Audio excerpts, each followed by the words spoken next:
Welcome to the D6 Family Ministry Podcast, a place where ideas, principles, and personalities come together to give you a ministry advantage that empowers the church and home.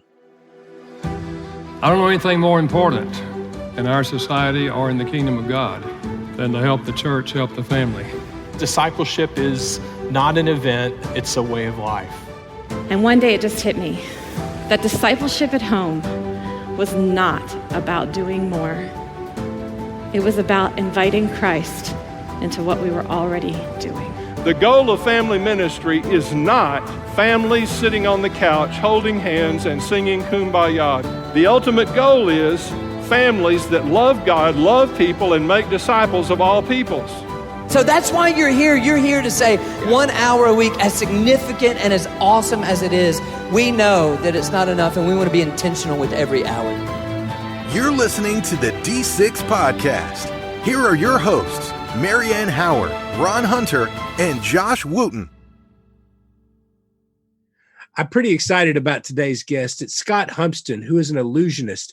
And illusion has always had a allure to me. Ever since I was a kid, we would gather around the TV for David Copperfield specials.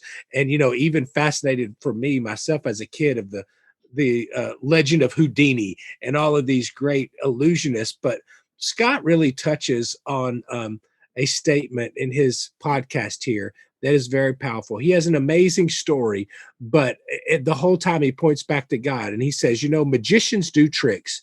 God performs miracles.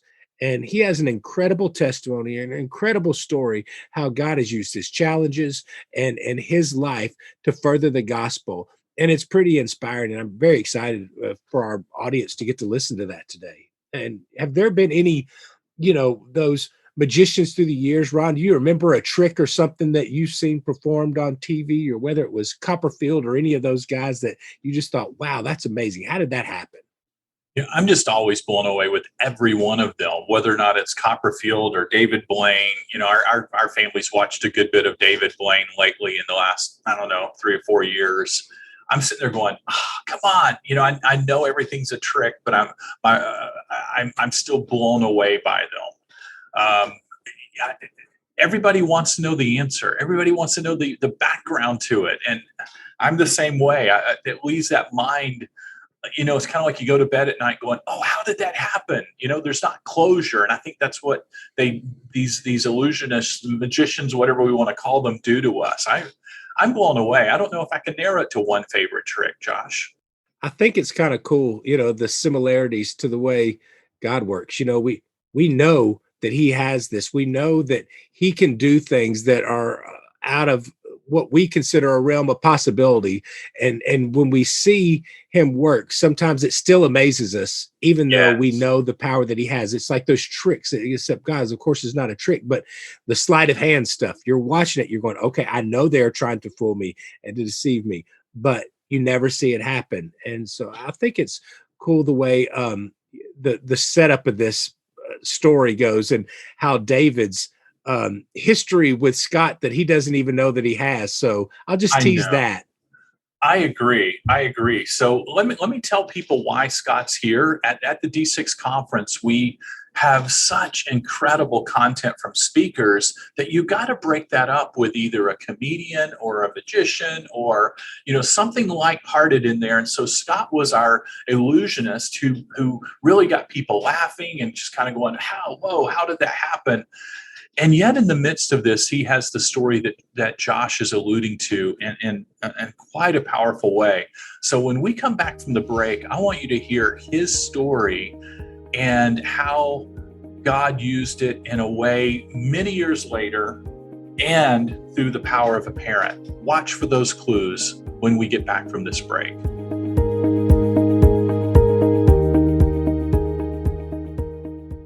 D6 curriculum is centered on the discipleship philosophy found in Deuteronomy 6, that parents and grandparents should be primary in the discipleship of their children.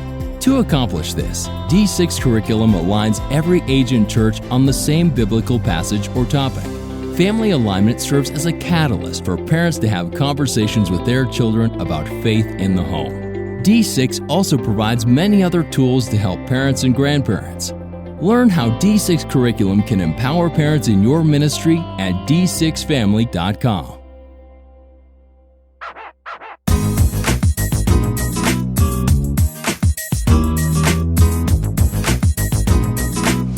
For 27 years, Scott Humston has shared wonder in most major church denominations in the United States. He's worked with dozens of companies like Southwest Airlines, UPS, and the BBC, and has even performed at the White House. He has been married for 25 years and has 4 children. When not traveling, Scott and his family reside in beautiful Mount Dora, Florida. Scott, I'm so glad you're here today. Thanks, David. Man, I'm glad to be here. It's exciting. Well, I have to admit something. I haven't told you this, but this is not the first time we've met. No? We met 25 years ago. Get out of town. You came to my church when I was a kid in just Get out of town. I am serious. And I have not forgotten this. That's a good surprise, man. Yeah, 25 That's years good. ago. You see it on Here's my face. The thing. You performed a trick, and it has not left my mind. For real. For 25 years, I've been trying to track you down. If I remember correctly, you had a volunteer come on stage, and you put a ball in the girl's hand, and you waved your hand or something. She opened up her hand, and there were 2 balls there. Yeah. She closed her hand. You waved your hand. She opened up. There were 3, and then 4.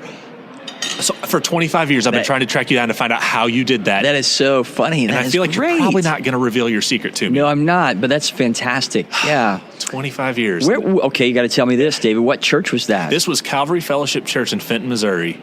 You came a couple times. I did, yes. That was a great church. That is fantastic. You've planted that in my head. And the funny thing was, if I remember correctly, the girl that you called on stage, that their family, they were visitors. They had never been there before. So afterwards, we're like, maybe they were a plant. Right. Like maybe they had something up. And then we found out, no, they had just come randomly, and you blew our minds. That is so great. Thank you for sharing that with me, really. And something beyond that, though, something else that has stuck with me, other than, and that's still going to mess with me, that trick while we're talking. But you shared your story. And that has not left my mind in 25 years. Wow. And you talked about your childhood and what that was like. And today we see you're this fantastic illusionist, you're this entertainer, this communicator. But I remember you talking about how childhood was not exactly the easiest thing, and things weren't necessarily looking perfect for you when you were young. Can you kind of share some of your story about what that was like from birth and kind of what you overcame? Absolutely. So especially for our listeners, so I was born with a cleft lip and palate, which is the splitting of the roof of the mouth all the way through the gum line. One out of 300 kids when I was born were diagnosed with a cleft lip and palate. And the stats change a little bit now, unfortunately, due to a choice people make before birth, which is very unfortunate. But I was born with this cleft lip and palate, and so had 6 surgeries through my life. The most recent was when I was 18 in college. And so when you're born with a facial defect, right? The face is the first thing we notice when we look at somebody, right? Eyes, kind of meet and connect with the face. So my surgeon actually told my mom, I was young. I was old enough to remember this, but I was pretty young. He said, Mrs. Humston, cleft palate children are very much an extreme success in life, or they're very much an extreme failure in life. They either overcompensate for this, or they just become reclusive, right? And they turn into themselves. So you can probably guess which direction I landed, but it really had to do a lot with my mom. My dad was the pastor, but my mom really poured into me. And one of the truths that she poured into me was Matthew 6:33. Seek his kingdom first and his righteousness, and then all of these things will be added unto you. And so I really focused on that as a kid and was really blessed with some incredible mentors. And the Fenton Church, I remember that church very well. I was there several times. What you don't know is that Festus, Missouri was the first school event I ever did. It was there in Festus. And we do a show for 25 plus years called the Pro Kids Show. That's what I did until COVID. And it's a great event. You saw excerpts of that at your church when you were a kid. But it was after that school event in Festus, Missouri. I was 22 years old.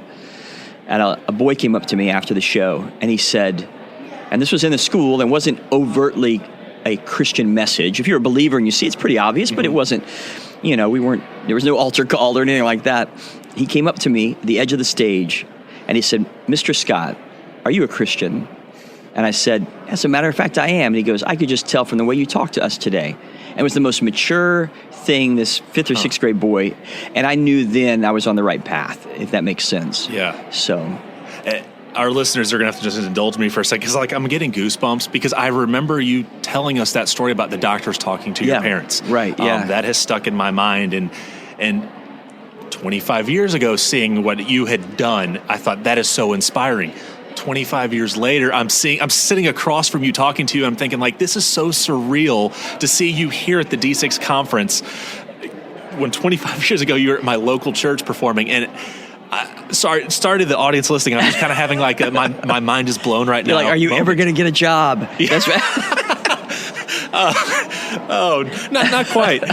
So I do want to talk about like your origins with magic and illusions. What led you there? What started that for you? Yeah. So again, born with this cleft lip and palate. I was a small kid, couldn't play sports. My mom and dad didn't want a ball hitting me in the face. We weren't really a sports family at all. My dad was a pastor, and we had a friend of my dad's named Reverend Clyde Serrett. And he would come to these churches as we would move around. My dad, moving every 3 or 4 years, and he would do kids crusades at our church. And he was a magician. He did magic. And I should stop there and say, for anybody wondering, magicians do tricks. God does miracles. There's a big difference. This is an art form. It's like playing the piano. It's like playing the violin. It's like a sport or anything like that. It takes practice. It takes skill, and just learning. And so I saw him as a kid. And loved magic tricks, and that was an outlet that I could do that. I could learn those tricks. And so I just became prolific at reading books on tricks and just continued. And, now my mom wanted me to be a magician. I wanted to be a surgeon, but my mom's like, no, you better be a magician. So that's a joke. Actually, the doctor across the street from me, who we've lived now in this house for 20 years, Dr. Torres is his name. And one time we were in the street talking years ago, and he goes, I wish I could do something like you do. I'm like, here, come, would you call my mom for a minute and talk to her? No, so anyhow, I just thought, just blessed. When you find your passion, and this is what I have told my 4 kids as they're growing, find a passion and let God pour into that passion and just exalt him with it. So yeah, you mentioned that story about the boy coming up to you and asking if you were a Christian. Can you tell us a little more about how what you do relates to your faith? Because they're not separate things. From what I've seen you do, they are one and the same. Can you talk about that, just that combination between the two? Yeah, absolutely. So the way I work is basically in the performance, if you want to call it that, or the event, is entertaining people, getting people to laugh, breaking down barriers with people, getting them to see me as a real person. It might be fooling them with a trick of some kind, but really communicating with them. And then once I've developed that openness with them, and I say them as an audience as a whole, and then just sharing a message with them. God promises to bless the preaching of his word, not magic tricks. And not music. We can exalt God with music, and we can exalt him with art. We can exalt him with all of those things. But he promises to bless the proclamation of his word. His word will not come back void. So for me, and the way I work, it's important to have a point, especially depending on the event we're doing, have a point where his word is proclaimed without a magic trick, if that makes sense. And just proclaim his word and let that sit. Especially dealing with children. I deal a lot with, family audiences, and that's my favorite. But kids, just honoring a child in the sense of, if I can fool them with something vanishing out of my hands, but then go to talk about Jesus rising again, you have to be careful, because they'll put those two things together, right? So, was that a trick? Was that an illusion? So I'm careful about how I guess, illustrate truth. But Jesus, of course, used parables, and parables are great. Stories are great, and kids can latch on to those stories and remember the truth behind it, if that makes sense. Yeah. Can you talk about the share wonder phenomenon and how that took root and how that has grown? Yeah, so a few years ago, as I was thinking, coming into a new year, I was thinking, what kind of sums up what I do? Because it really is more than a magic trick or an illusion. It really is, at its base, is joy. and wonder produces joy. So I really wanted to focus on sharing wonder. That's the name of my book, almost done, and I just want people, when we share wonder, we can share His wonder, share God's wonder. That encompasses joy, laughter, life, all of those things. And I just love that word, wonder. Evokes kind of a childhood essence in many of us, which is a good thing. Well, we're going to flip this a little bit. I've been waiting 25 years to get on that stage as a volunteer, and now I have my chance. Is there anything that you can kind of show us? Can you blow my mind with one of your tricks? I'm going to try. So we'll do a card trick. I'll try to narrate for our listening audience. Yeah, so we'll do a card trick. Now, I will tell you, the first deck of cards I ever got, I was in 2nd or 3rd grade. I won them at school, elementary school in Milford, Kansas. And I brought them home, and my mom, being the good pastor's wife that she was, made those cards disappear. Now, she's never admitted that, but I know I never saw them again. I'm going to pass them over to you. Okay. And just give them a shuffle, mix them up. Okay. Just don't rearrange the order. I'm messing with you, Andy. It's all right. Yeah, he said that right as I had already started flipping them around. Yeah, and just make sure they're all different. It's just a regular deck of cards. They are brand new, actually. I just flipping opened them through. up. They look brand new. I'm seeing every normal card. Nothing looks out of place. Normal deck. They're red on the back for those of their visual people. But yeah, I don't see anything. He's definitely rearranging them. I've shuffled them, and I am not a plant. I will tell everyone that. Yes, you are a person. All right. This is fun. So I want you to just tell me, push a card toward me, and you can do it. I'll grab it, but you tell me where that you think is the 8 of hearts, David. So you're going to have to concentrate, okay? Like orange juice. Concentrate. That was stupid. Anywhere you want. You just tell me when to stop. Stop. Is that good? Yes. Now I'm going to come down here. You tell me any of these. Where your middle finger is, right yes. Here? That one? The one to the right of it. This one? Other side. The other right? Okay. that one, yes. That's the one you want? Yes. 8 of hearts. 8 of hearts. All right, we'll leave it right there. Okay. We're going to ask Tim to come over. Tim's off camera over here. And Tim, push one toward me. You can actually come do it if you want, Tim. If you're right there, it's up to you. Push one toward me you think is the Queen of Spades. Tim's looking for the Queen of Spades. These are all face down, by the way. Queen of Spades, very good. So Tim selected one. David selected one. And I'm going to take one. I'm not going to tell you which one I'm going to take. Okay. Because my mind's kind of blank at the moment. Fair? Yeah, everything. My cards fair? Are sitting there. Tim's cards very sitting there. Very fair, right? Yes. Right, yeah, very fair. No way. 8 of hearts. 8 of hearts? No way. Tim? Queen of Spades. Holy cow. I told you my mind was blank? Yes. He just pulled a blank card out. I'm done. What in the world? Crazy, right? Okay, yeah. For the people listening, well, you need to watch the video. You're going to be able to see that. But, I mean, I am staring at these cards. I shuffled these cards. We picked out these cards, and I watched your hands. I did not see anything change. And he just pulled our cards out, or we picked our cards. I don't know what happened, but he pulled a blank card out, and that card was not there when I looked at them. Tim, are you okay? When you see it happen to other people, you think, oh, that's cool, that's neat. Right. When it happens to you, I don't know how to process this. So let's end on this because people need to know this. What can people expect to see at your events? So I use actually a combination of music and magic tricks and stories and just to share the gospel with people. If that is in a situation where it's an outreach, then obviously we share the gospel in an outreach format.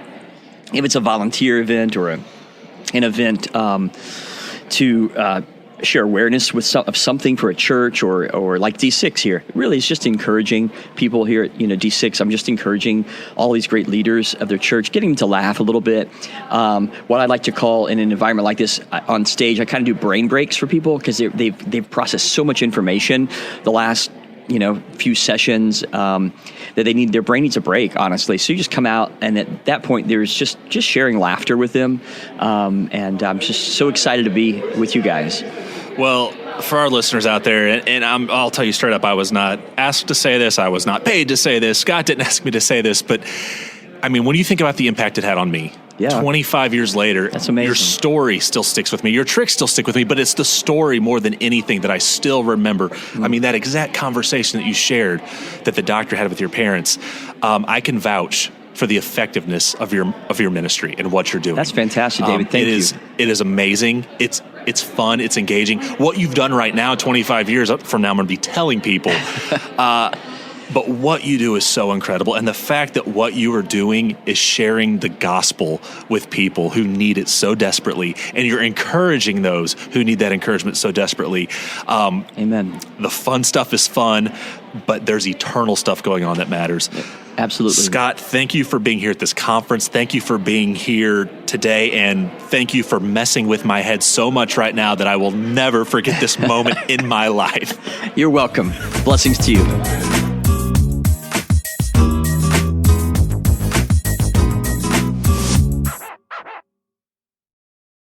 What an interesting story of the challenges that he has overcome. But one of the things that really stuck out to me, as he said in this, that those tricks that he uses are just a vehicle to draw people in and to share about the gospel.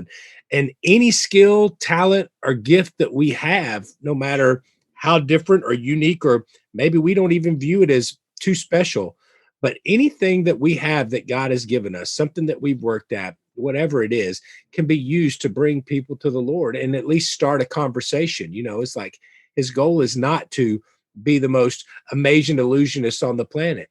It is to use that as a vehicle to draw people in, to start a conversation, to be able to share the gospel. And I think that's very inspiring.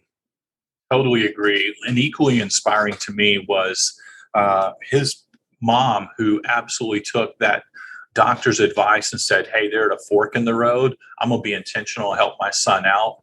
Again, that just fits the D6 mindset of us being intentional with our kiddos and our grandkids, and ministry leaders helping parents realize the power of intentionality.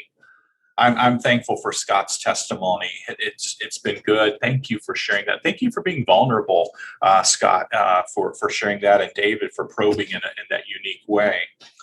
Next week, we're going to listen to Valerie Bell, who is the CEO of Awana, and she is going to bring some insight towards how we view kids and parents in a way that might not be the normal way that you would view them. And when we get back next week, it's going to be an incredible interview. Until then, we're praying for you to have a great week, connecting generationally and looking for intentional teachable moments, whether it's with your volunteers or your kids specifically. Take care, everyone. You've been listening to the D6 Podcast. You can learn more about D6 at d6family.com.